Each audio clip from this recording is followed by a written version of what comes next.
আসসালামু আলাইকুম সুপ্রিয় শিক্ষার্থীবৃন্দ, নতুন একটা ভিডিওতে স্বাগত।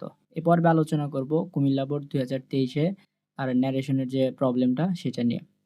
দেখো, প্রত্যেকটা ন্যারেশনের প্রবলেম সলভ করার সময় আমি কিভাবে সলভ করাইছি যে তোমাকে প্রথমে যে কাজটা করতে হবে সেটা হইলো তোমাকে স্টেপ ওয়াইজ করতে হবে, তাহলে যত কঠিন ন্যারেশনই হোক খুব সহজেই সলভ করা যায়। প্রথম স্টেপটা কি? প্রথম স্টেপ হচ্ছে এখানে কাদের মাঝে কথোপকথন হচ্ছে সেটা খুঁজে বের করা। এখানে যদি আমি দেখি যে কি বলছে, what is a puppet show, Mita said to her father. তার মানে আমরা বুঝতে পারতেছি যে এখানে কথোপকথন হচ্ছিল কার মাঝে? মিতা এবং তার বাবার মাঝে। তাহলে এটা যদি আমি একটু মার্ক করি, ফার্স্ট স্টেপ হলো যাদের মাঝে কথোপকথন হচ্ছে সেটা মার্ক করা। তাহলে মিতা এবং হলো তার বাবার মাঝে কথোপকথন হচ্ছে, এটা আমরা মার্ক করে ফেললাম। এর পরের স্টেপটা কি? পরের স্টেপ হচ্ছে কোন অংশটুকু কে বলতেছে। এটা আইডেন্টিফাই করার জন্য কি করবা, যে যেখানে ইনভার্টেড কমা শুরু হয়েছে, যেমন এখান থেকে শুরু, এখানে একটা মার্ক করলাম, এখানে একটা মার্ক করলাম। তার মানে এর মাঝখানে যতগুলো কথা আছে একজনই বলছে। যেমন এখানে উল্লেখ করা আছে রিপোর্টিং ভার্ব দিয়ে, যে Mita said to her father, অর্থাৎ মিতা তার বাবাকে কি করছে, এটা হলো জিজ্ঞাসা করছে। তার মানে এই অংশটুকু কে বলছে? এই অংশটুকু বলছে হচ্ছে মিতা। তাহলে এই যে ১ নাম্বার সেন্টেন্সটা কে বলল? মিতা। শর্টকাটে এম লিখলাম। এরপর দেখো ফাদার সেইড, অর্থাৎ মিতার বাবা বলতেছে let's go inside and you can see yourself. তার মানে যে এখানে let's go inside and you can't see yourself, এই কথাটা কে বলছে? এটা হলো মিতার বাবা বলছে, যে উল্লেখ করাই আছে। তাহলে এখানে ইনভার্টেড শুরু হয়েছে, শেষ হয়েছে কোথায়? এইখানে। তাহলে এখানে কয়টা বাক্য আছে? একটা বাক্য আছে। তার মানে ২ নম্বর বাক্যটা কে বলছে? ফাদার বলছে, এফ দিলাম। এরপর inside the tent Mita said, দেখো এটা উল্লেখ করা আছে যে কথাটা কে বলছে? মিতাই বলছে। আবার ইনভার্টেড কমা শুরু হয়েছে এইখানে, শেষ হয়েছে কোথায়? শেষ হয়েছে হচ্ছে এইখানে। তার মানে এর মাঝখানে বাক্য আছে দুইটাই, যে হাউ স্ট্রেঞ্জ, এটা হলো আমাদের ৩ নাম্বার বাক্য, এটা মিতা বলছে। আবার a doll is dancing and talking, এই কথাটাও কে বলছে? ৪ নাম্বার বাক্য, এটাও কে বলছে? এটাও মিতা বলছে। এরপর ফাদার সেইড, দেখো এটা উল্লেখ করা আছে কে বলছে? ফাদার সেইড, যে ফাদার সেইড। তার মানে ইনভার্টেড শুরু হয়েছে কোথায়? এইখানে, শেষ হয়েছে কোথায়? এইখানে। তাহলে এই পুরো কথাটাই কে বলছে? ফাদার। তাহলে এখানে কয়টা বাক্য আছে? এখানে বাক্য আছে যে এইখান থেকে এই ডল পর্যন্ত একটা, আবার ডু থেকে হচ্ছে টকিং পর্যন্ত এইখানে একটা। তাহলে ৪ এর পরে হলো ৫, ৫ নম্বরও ফাদার বলছে। তারপরে হলো ৬ নাম্বার, এটাও কে বলছে? ফাদার বলছে। দেখো এটা একটু সহজ ছিল কোন হিসেবে, যে কে কোন অংশটুক বলছে এটা উল্লেখ করা ছিল। অনেক ক্ষেত্রে কিন্তু উল্লেখ করা থাকে না। যদি উল্লেখ করা না থাকে তাহলে অর্থের যে ফ্লোটা সেটা দেখে আমাদেরকে বের করতে হবে। যেমন অনেক ক্ষেত্রে এই যে দেখো, এই যে ফাদার সেইড বা মিতা সেইড প্রত্যেকটার আগে বা পরে দেওয়া আছে। অনেক ক্ষেত্রে এটা দেওয়া থাকবে না। সেক্ষেত্রে তোমাকে অর্থটা ভালো করে বুঝতে হবে। বুঝে তোমাকে বের করতে হবে কোন অংশটুক কে বলছে। আচ্ছা, তখন ২ টা কাজ ডান। একটা হলো কাদের মাঝে কথোপকথন হচ্ছে এটা ডান করলাম। যেমন মিতার ফাদার তার বাবার মাঝে। আর সেকেন্ড হচ্ছে কোন অংশটুকু কে বলছে। এরপরে আমাদের বাক্যটা আইডেন্টিফাই করতে হবে যে কোনটা কি টাইপের বাক্য। যেমন হোয়াটস এ পাপেট শো, এটা কি টাইপের বাক্য? এটা দেখো লাস্টে কি আছে? ইন্টারোগেটিভ সেন্টেন্স, সরি লাস্টে হচ্ছে তোমার এটা হলো তোমার কি বলে? এটা হলো তোমার হচ্ছে কোয়েশ্চেন মার্ক। লাস্টে যদি কোয়েশ্চেন মার্ক থাকে তাহলে সেটা হচ্ছে ইন্টারোগেটিভ সেন্টেন্স। তাহলে শর্টকাটে আমি কি লিখলাম? INT। আচ্ছা, পরের বাক্যটা ২ নাম্বারটা দেখো, লেটস গো ইনসাইড। দেখো লেটস দ্বারা যদি থাকে, এটা আমি যখন প্রথম ভিডিওতে ন্যারেশন ডিটেইলস আলোচনা করেছিলাম এটাই বলছিলাম। লেটস দিয়ে যদি কোনো বাক্য থাকে তাহলে সেটা হচ্ছে কি টাইপের? সেটা হচ্ছে তোমার ইম্পারেটিভ। আর এটার জন্য আলাদা একটা নিয়ম আছে। যাই হোক, এটা আমরা আইডেন্টিফাই করলাম, এটা হলো ইম্পারেটিভ সেন্টেন্স। এরপরে ৩ নাম্বারটা হাউ স্ট্রেঞ্জ। দেখো লাস্টে কি আছে? এক্সক্লামেশন মার্ক আছে, অর্থাৎ আশ্চর্যবোধক চিহ্ন আছে। এই চিহ্ন দেখে বুঝলাম এটা হলো কি? এক্সক্লামেটরি সেন্টেন্স, EXC লিখলাম। এরপরে ডল ইজ ড্যান্সিং, দেখো সাবজেক্ট তারপরে ভার্ব এভাবে আছে। তাহলে এটা অবশ্যই কি? এটা অবশ্যই হলো অ্যাসার্টিভ। তাহলে ASS শর্টকাটে লিখলাম। এরপর দেখো এ man behind the screen is, এটাও দেখো সাবজেক্ট ভার্ব, এই যে এরকম সাবজেক্ট ভার্ব এভাবে আছে। তাহলে এটা হলো অ্যাসার্টিভ। ASSER একটা লিখলে হইলো, শর্টকাট আমি বোঝানোর জন্য একটা লিখলাম। এরপর ডু ইউ আন্ডারস্ট্যান্ড, দেখো লাস্টে আছে কি? Question mark. তার মানে এটা অবশ্যই কি হবে? ইন্টারোগেটিভ হবে। তাহলে আমরা প্রথম ৩ টা কাজ ডান। প্রথমে হচ্ছে কাদের মাঝে কথোপকথন হচ্ছে? মিতা হার ফাদার, কে কোন অংশটুকু বলতেছে এটাও কমপ্লিট। আবার কোনটা কি টাইপের সেন্টেন্স এটাও কমপ্লিট। তার মানে আমাদের বেসিক ৩ টা কাজ কমপ্লিট। অর্থাৎ প্রত্যেকটা ন্যারেশন করার আগে এই ৩ টা বেসিক কাজ করে নিবা। এখন হচ্ছে আমাদের চেঞ্জটা হবে আর কি, ডিরেক্ট থেকে ইনডিরেক্টে কিভাবে করি। দেখো প্রথম অংশটা কে বলছে? অবশ্যই মিতা বলছে। তাহলে লেখা শুরু করি আমরা অ্যান্সারটা। তাহলে শুরু করি কি দিয়ে? মিতা দিয়ে। তাহলে মিতা, যেখানে কি আছে বলো তো? এখানে আছে সেইড। তাহলে এটা কি টাইপের সেন্টেন্স? Interrogative sentence. তাহলে সেইড উঠে গিয়ে কি বসে? আস্কড বসে। তাহলে লিখি মিতা আস্কড। কাকে আস্কড করছে? তার বাবাকে। তাহলে পুরোটাই লিখি মিতা আস্কড হার ফাদার। আর এই যেখানে সেইড টু আছে না, এই পুরোটার পরিবর্তে কি বসলো? আস্কড বসলো। যে পুরোটার পরিবর্তে আস্কড বসছে। সেইড বা সেইড টু যাই থাকুক, পুরোটা চেঞ্জ হয়ে তোমার যদি ইন্টারোগেটিভ হয় তাহলে আস্কড হবে। ওকে। এরপরে আমাদের ইনভার্টেড কমাটা উঠে গিয়ে, ইনভার্টেড কমা উঠে গিয়ে দুই টাইপের জিনিস হইতে পারে। যদি এখানে ডবলএস কোশ্চেন থাকে তাহলে ডবলএস কোশ্চেনটাই হবে। আর ডবলএস কোশ্চেন না থাকলে কি হয়? ইফ হয়। এটা একটু মাথায় রাখতে হবে বা মনে রাখতে হবে। তাহলে এটা আমরা জানি নরমালি যে এখানে হোয়াট একটা কি ডবলএস কোশ্চেন, তার মানে হোয়াটটা বসাই নিলাম। এরপরে আমাদের যে কাজটা করতে হবে সেটা হলো দেখো, এই যে হোয়াট তারপর আছে কি ইজ। তার মানে ব্যাপারটা যদি আমি পুরোটা লিখি, শর্টকাটে তো দেওয়া আছে, এখানে একটু ভেঙে লিখি হোয়াট ইজ এ পাপেট, যেটা PUPPET পাপেট শো, পুরাটাই লিখলাম। তাহলে এখানে হটটা তো আমরা লিখে ফেললাম, তো হটের কাজ শেষ। এখন এ পাপেট শো, এই পুরাটা হলো আমাদের কি? সাবজেক্ট। আর ইসটা হলো কি? ভার্ব। আমি বলছি যে ন্যারেশনে হচ্ছে সবসময় কি হয়? চেঞ্জ করার পর সেন্টেন্সটা কি হয়ে যায়? সেন্টেন্সটা হয়ে যাবে হলো অ্যাসার্টিভ। আর টেন্সটা হয়ে যাবে কি? Past tense. তাহলে হচ্ছে এখানে ইজটা হলো আগে আছে, আমরা ইন্টারোগেটিভ ইজ আগে থাকে বা ভার্ব আগে থাকে, সাবজেক্টটা পরে থাকে। যেহেতু এটা অ্যাসার্টিভ হয়ে যাবে তাহলে এটাকে এক্সচেঞ্জ করতে হবে। এটা এখানে বসবে, এটা এখানে বসবে, অর্থাৎ সাবজেক্টটা আগে আসবে। তাহলে এ পাপেট শো আগে আসবে, APUPPET পাপেট শো। ওকে। এখন ইজ থাকলে কি ইজি বসে না? ইজ থাকলে অবশ্যই কি বসবে? অজ হয়ে যাবে যদি সিঙ্গুলার হয়।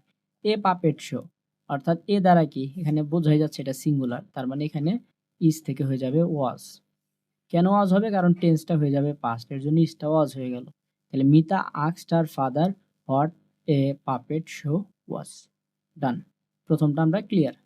পরেরটা, তার বাবা বলতেছে যে let's go inside and you can see yourself.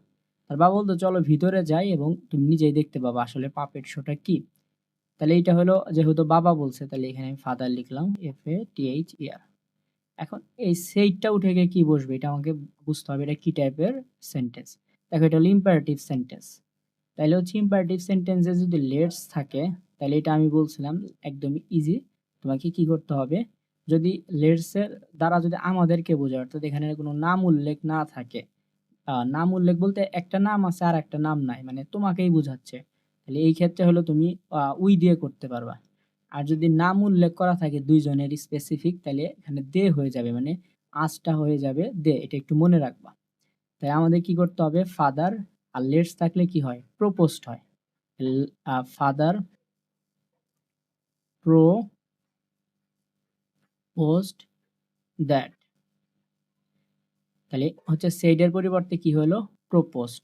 R inverted এর পরিবর্তে হলো দ্যাট। তাহলে ফাদার প্রপোজ দ্যাট। তাহলে লেটসকে যদি ভাঙি তাহলে কি হলো? Let us. তাহলে আমরা জানি যেটা অ্যাসার্টিভ হয়ে যাবে, তার মানে আসটা কি হয়ে যাবে? সাবজেক্ট। এটা হলো সাবজেক্ট হিসেবে বলবো না, আগে আসবে। আর লেটটা যেহেতু ভার্ব, এটা যাবে পরে, মানে অ্যাসার্টিভের সিস্টেম আগে সাবজেক্ট পরে ভার্ব। তাই এটাও চেঞ্জ হবে।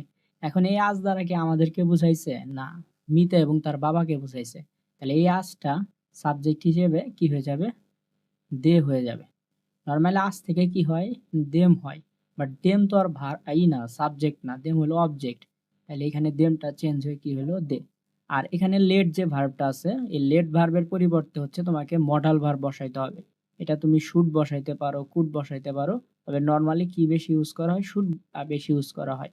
তাহলে father propose that they should. এরপরে দেখো সবসময় লেটস এর পর একটা প্রিন্সিপাল ভার্ব থাকবে, এখানে কি আছে? গো।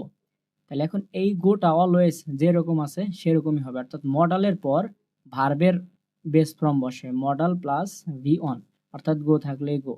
তাহলে দে শুড গো। তাহলে আমি যদি সহজ করে বলি লেটস এর ব্যাপারটা, লেটস থাকলে তুমি একদম এই যে এই পর্যন্ত ফাদার, এখানে ফাদার না থেকে যে যে থাকবে, যদি নাম থাকে নাম বা যেটা থাকুক মানে যে বলবে আর কি, এইটা এইটা থেকে শুরু করে একদম হচ্ছে তোমার এই পর্যন্ত সেম থাকবে। শুধু চেঞ্জটা হবে কোথায় বলো তো? হয় তোমার উই হবে অথবা দে হবে। তবে বেশিরভাগ ক্ষেত্রেই দে হয়। আর এই যে শুড গো, এই যে শুড তো থাকবেই অবশ্যই, কিন্তু গোটা আবার এখানে যদি যেই ভার্বটা থাকে, গো থাকতে পারে, ওয়াক থাকতে পারে, অর্থাৎ যেই ভার্বটা থাকে সেই অনুযায়ী ভার্বটা বসাইতে হবে। অর্থাৎ লেটস থাকলেই তুমি এই নাম যেটা থাকুক, যদি এখানে রহিম থাকতো রহিম প্রপোজ দ্যাট, তারপর যদি করিম থাকতো করিম প্রপোজ দ্যাট, যেহেতু এখানে কে আছে ফাদার বলছে, তার মানে ফাদার এটা থাকলো, তাহলে এটাও একটু চেঞ্জ হতে পারে। আচ্ছা, এটা মার্ক করলাম। এছাড়া প্রপোজ দ্যাট আর হচ্ছে শুড গো, এটাতে কোনো চেঞ্জ নাই। গোটা আবার চেঞ্জ হবে, যদি গো না বলে ওয়াক বলে, রান বলে, প্লে বলে, যেটা থাকুক ভার্বটা চেঞ্জ হবে। অর্থাৎ যেই যেই জায়গায় আমি মার্ক করছি এই জায়গাগুলো খালি চেঞ্জ হবে। এছাড়া লেটস থাকলে বাকি সব জায়গায় কি হবে, সেম হবে। বাট এখানে অপশন হলো দুইটা, হয় দে হবে অথবা কি হবে, উই হবে, এর বাইরে কোনো অপশন নাই। আর এখানে যে ভার্বটা থাকবে সেটাই হবে। লেটস এরটা ক্লিয়ার। বাকি অংশটুকু লিখি যে দে শুড গো, এই যে ইনসাইড, তাহলে ইনসাইড এন্ড বাকিটা যা আছে সেম, গো ইনসাইড এন্ড ওকে। এখন এই যে ইউ আছে, ইউটা কে বলতো? ইউটা হইলো মিতা। তাহলে আমি জানি ইউটা চেঞ্জ হয় কি হবে, মিতা তো একজন মেয়ে মানুষ, তার মানে ফিমেল পার্সন, তাহলে মানে ইউটা থেকে চেঞ্জ হয় কি হবে, শি। আর আমি আগেই বলছি বা অন্য আরো ভিডিওতে বলছি যে যদি দেখো যে ন্যারেশনে দুইজনের নাম স্পেসিফিক ভাবে উল্লেখ করা আছে, তাহলে সব জায়গায় হি অথবা কি হবে, শি হবে। হি কখন হবে, যদি ছেলে বুঝায় হি, মেয়ে বুঝাইলে শি। আর হচ্ছে যেখানে আই ইউ আছে এগুলো সবই কি হয়ে যাবে, আই ইউ উই যা থাকবে সবই চেঞ্জ হয়ে যাবে। আর যদি কারোর নাম উল্লেখ না থাকে, যেমন একজনের নাম উল্লেখ করা আছে আরেকজনের নাম উল্লেখ নাই, বাট ওই নাম দ্বারা মানে যে প্যাসেজটা পড়তেছে তাকে বোঝাচ্ছে, মানে আমাকে বোঝাচ্ছে, যেমন এই ক্ষেত্রে আমি প্যাসেজটা পড়তেছি, ওই ক্ষেত্রে একটু সাবধানে তোমাকে এই সাবজেক্টটা বসাইতে হবে। ওই ক্ষেত্রে কিছু ক্ষেত্রে আই থাকলে আই হবে, কোনো পরিবর্তন হবে না। আর কিছু ক্ষেত্রে তোমাকে চেঞ্জ করতে হবে। যাই হোক, তাহলে এখানে আমি কি লিখি, শি। ওকে, এরপরে আছে হলো ক্যান। ক্যান থাকলে কি হয়, ক্যান থাকলে হবে হচ্ছে কুড, তাহলে শি কুড সি। এখন আছে ইওর সেল, বললাম একটু আগে যে ইওর, এগুলো সবই চেঞ্জ হয়ে যাবে। তাহলে ইওরটা চেঞ্জ হয়ে কি হবে, হার। তাহলে ইওর সেল থেকে হবে হচ্ছে হার সেলফ। আচ্ছা, 2 নাম্বারটা ডান। এখন বলছে যে inside the tent Mita set, তাহলে এই যে এইটুকু হলে এক্সট্রা দেওয়া আছে, তাহলে এই পর্যন্ত আমাকে লিখতে হবে যা আছে তাই, যে ইনসাইড দ্য টেন্ট। যেহেতু এটা হলো আমাদের এই ইন্টারো, এটা কি ইনভার্টেড কমার ভিতরে নাই। ইনভার্টেড কমার ভিতরে যদি না থাকে, যেরকম থাকে এক্স্যাক্টলি ওইভাবে আমরা লিখবো। আর ইনভার্টেড কমার ভিতর থাকলে চেঞ্জ করতে হবে। তাহলে আমরা লিখি ইনসাইড দ্য টেন্ট। যেহেতু মিতা বলছে এর জন্য মিতার নামটা লিখলাম মিতা। এখন এটা কি টাইপের সেন্টেন্স, দেখো এটা হলো এক্সক্লামেটরি সেন্টেন্স। তাহলে এক্সক্লামেটরি কি হয়, এক্সক্লেম উইথ, মানে যদি অবাক বোঝায় তাহলে হচ্ছে ওয়ান্ডার, যদি হচ্ছে দুঃখ বোঝায় সরো, মানে যেই রকম ভাব প্রকাশ করবে ওই অনুযায়ী হচ্ছে বসাইতে হয় সেইডের পরিবর্তে। তাহলে যেহেতু এটা এক্সক্লামেটরি, তাহলে আমি লিখি inside the tent Mita exclaim with wonder.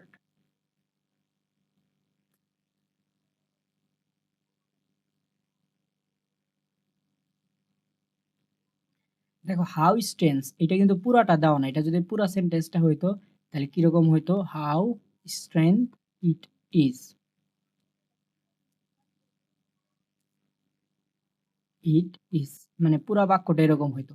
কিন্তু এখানে শর্ট করে কি দেওয়া আছে, এটা শর্ট করে হচ্ছে এই পর্যন্ত দেওয়া আছে।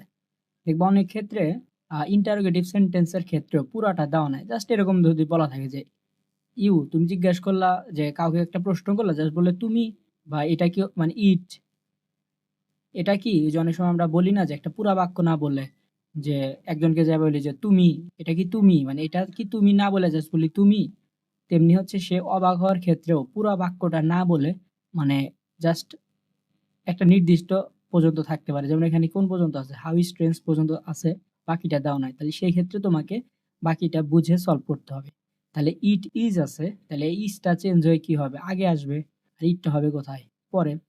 ওই যে অ্যাসার্টিভ হয়ে যাবে, যেহেতু আগে সাবজেক্ট তারপরে হলো ভার্ব। তাইলে হচ্ছে inside the tent Mita exclaim with wonder, আর এখানে হচ্ছে সেইডের পরিবর্তে বসালে আমি এক্সক্লেম উইথ ওয়ান্ডার, আর এই যে ইনভার্টেড বসে গিয়ে কি উঠে গিয়ে বসবে হলো দ্যাট। তাহলে হচ্ছে inside the tent Mita exclaim with wonder that, তাহলে ইটটা আগে আসবে, ইট, আর ইসটা চেঞ্জ হয় কি হবে ওয়াজ, যেহেতু সিঙ্গুলার ইট ওয়াজ। এখন এই হাউ এর পরিবর্তে সবসময় মনে রাখবা কি বসে, হাউ এর পরিবর্তে হলো ভেরি বসে। ইট ওয়াজ ভেরি স্ট্রেঞ্জ। আশা করতেছি হচ্ছে ৩ নাম্বার যেটা ছিল এটা ক্লিয়ার। দেখো এটার পরে আবার নতুন করে মিতাই বলছে। যদি এরকম পরপর বাক্য থাকে তাহলে তুমি চাইলে আবার মিতা, টোল্ড দ্যাট বা সেড দ্যাট এগুলো না লিখে তুমি অ্যান্ড দিয়েও বাকিটা করতে পারো। এটাই বেটার হয়। বারবার না লিখে এখানে আমি অ্যান্ড দিয়ে লিখি। তাহলে অ্যান্ড এটা কি টাইপের সেন্টেন্স? এটা হলো অ্যাসার্টিভ। এই যে এখানে মার্ক করা ছিল অ্যাসার্টিভ। তাহলে মিতা কি হবে? আর মিতা লিখলাম না যেহেতু শুরুতে একবার লিখছি। তাহলে inside the tent Mita exclaim with wonder that it was very strength and কি হবে and told that, and told that. দ্যাটটা হলো কিসের জন্য? এই যে দেখো এখানে কিন্তু ইনভার্টেড কমা নাই, বাট এই ইনভার্টেড কমা দ্বারা এই দুইটা সেন্টেন্সকে বোঝাচ্ছে। তার মানে এখানে দিলে ব্যাপারটা কি হইতো বারবার রিপিটিং হয়ে যেত। এর জন্য কি করছে দুইটা যেহেতু একজনই বলছে প্রথমে দিয়ে দিছে আর লাস্টে দিছে, এটা কিন্তু উজ্জ্ব আছে। তার মানে এখানে নাই এরকম না, এখানে উজ্জ্ব আছে। তার মানে এটার পরিবর্তে কি বসলো? দ্যাট বসলো। ওকে, তারপর এ ডল ইজ ড্যান্সিং, তাহলে সিম্পল আমরা লিখি এ ডল ইজ থাকলে কি হবে? অজ হবে, যেহেতু এ ডল একটা জিনিসকে বোঝাইছে singular. A doll Aja dancing and talking. তার মানে আমাদের এই পর্যন্ত কমপ্লিট। এখন ফাদারটা দেখি। Father said A man behind the screen, এটা হলো আমাদের ফাদারের উক্তি। তাহলে দেখো ফাদার এখানে কয়টা উক্তি করছে পরপর? দুইটা কথা আছে, এই ডল পর্যন্ত আবার লাস্টে হচ্ছে টকিং পর্যন্ত। তাহলে এটাও তুমি কি করতে পারো, এই অংশটুকে এন্ড দিয়ে বাকিটা সলভ করতে পারো। মানে যেহেতু ফাদারই দুইটা কথা বলছে, সো বারবার ফাদার সেইড বা টোল্ড না দিয়ে একবারে দিয়ে পরে হচ্ছে তুমি এন্ড ইউজ করতে পারো, এটাই বেটার হয়। তাহলে দেখি এটা কি টাইপের sentence? A man behind the screen is moving the doll, তাহলে এটা হলো অ্যাসার্টিভ, উল্লেখ করছি আগেই। তাহলে লেখো ফাদার। সেট থাকলে কি হয়? সেট থাকলে হচ্ছে টোল্ড, তাহলে ফাদার টোল্ড দ্যাট। ইনভার্টেড উঠে গিয়ে কি বসলো? দ্যাট। Father told that. তাহলে বাকিটা যা আছে সেম হবে, জাস্ট ইজের জায়গায় কি হবে? অজ হবে, কারণ এ ম্যান আছে। এ থাকলে কি হয়? সিঙ্গুলার বোঝায়, তাহলে এটা হলো ইজ থেকে হবে ওয়াজ, কারণ টেন্সটা কি হয়ে যাবে? পাস্টে হয়ে যাবে। আর বাকিটা সেম। তাহলে father told that a man behind the screen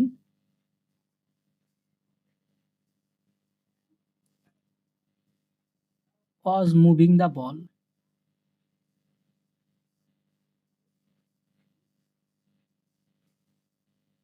sorry, ball না, doll. was moving the doll.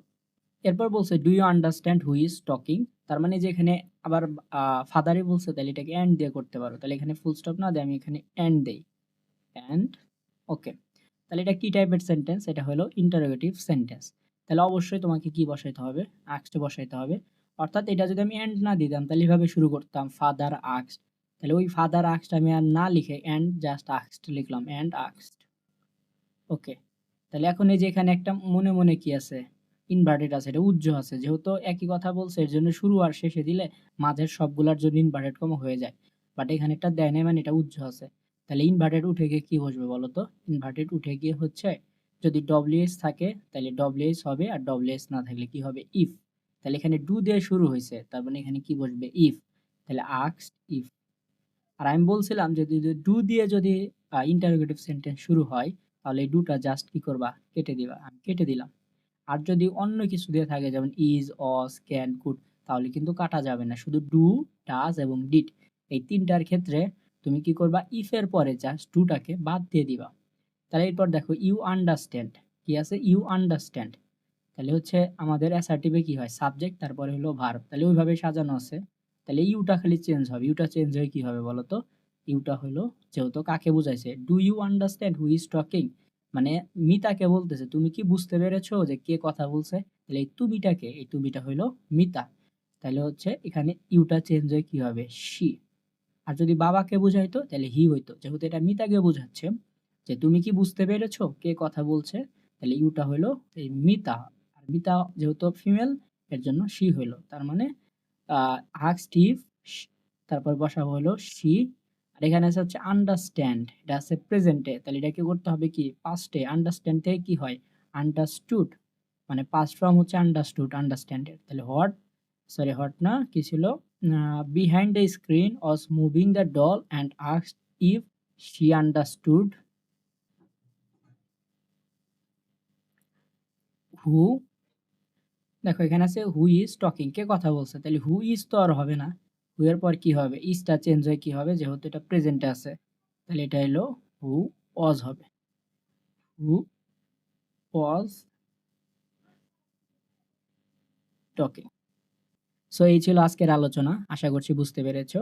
আর তোমরা যদি এই আমি যেভাবে সলভ করাচ্ছি ভেঙে ভেঙে স্টেপ ওয়াইজ এভাবে যদি সলভ করো, তাহলে পরীক্ষায় যত কঠিন ন্যারেশন আসুক না কেন তোমরা খুব সহজে সলভ করতে পারবা। যারা এইচএসসি 25 ব্যাচ আছো আর তারা কমেন্ট করে জানাও যে কোন টপিকটা তোমাদের কাছে বেশি কঠিন মনে হয়, তাহলে আমি আগে সেই টপিকের ভিডিও বানাবো, যেহেতু সামনে তোমাদের এইচএসসি পরীক্ষা। সো সকলের জন্য শুভকামনা থাকলো। পরবর্তী ভিডিও দেখার আমন্ত্রণ জানিয়ে এখানে বিদায় নিচ্ছি। ধন্যবাদ সকলকে।